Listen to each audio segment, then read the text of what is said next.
आपण पाहत आहात जत मराठी न्यूज।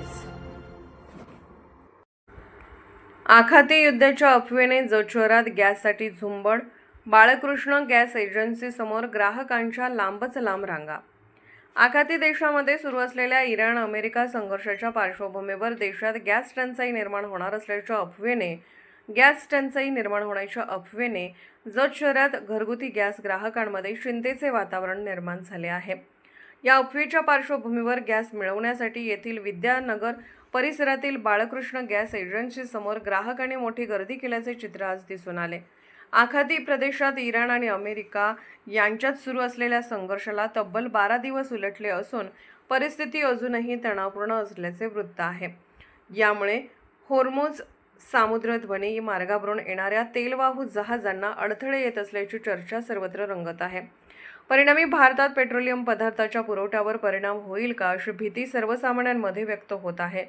दरम्यान भारत सरकारने देशाकडे सुमारे 1 महिन्याचा पेट्रोलियम साठा उपलब्ध असल्याचे स्पष्ट केले असून सध्या पेट्रोल, डिझेल किंवा गॅस टंचाई जाणवणार नसल्याचे सांगितले आहे। मात्र अफवांमुळे अनेक ठिकाणी पेट्रोल पंपावर वाहनांच्या मोठ्या रांगा लागत असल्याचे चित्र पाहायला मिळत आहे। त्याचबरोबर घरगुती गॅस सिलेंडरच्या किमतीत केंद्र सरकारने अचानक 60 रुपयांची वाढ केल्याने नागरिकांमध्ये नाराजी व्यक्त होत आहे। तर व्यावसायिक गॅस ग्राहकांना पुरवठा तात्पुरता बंद केल्यामुळे हॉटेल खानावळ व्यवसायावर त्याचा परिणाम जाणवत आहे। परिणामी अनेक ठिकाणी इंडक्शन शेगड्यांना अचानक मोठी मागणी वाढल्याचे व्यापाऱ्यांकडून सांगितले जात आहे। जत येथील बाळकृष्ण गॅस एजन्सीकडे दररोज सुमारे 300 गॅस सिलेंडर उपलब्ध होत असतात। मात्र आखाती युद्धाच्या पार्श्वभूमीवर गॅस पुरवठा खंडित होण्याची शक्यता असल्याच्या चर्चेमुळे ग्राहकांनी गॅस मिळवण्यासाठी सकाळपासूनच एजन्सी समोर रांगा लावल्याचे दृश्य पाहायला मिळाले।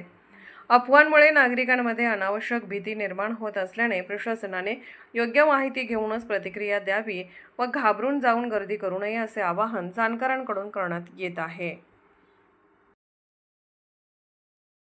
जत मराठी न्यूज चॅनलला लाईक करा, शेअर करा आणि सबस्क्राईब करा।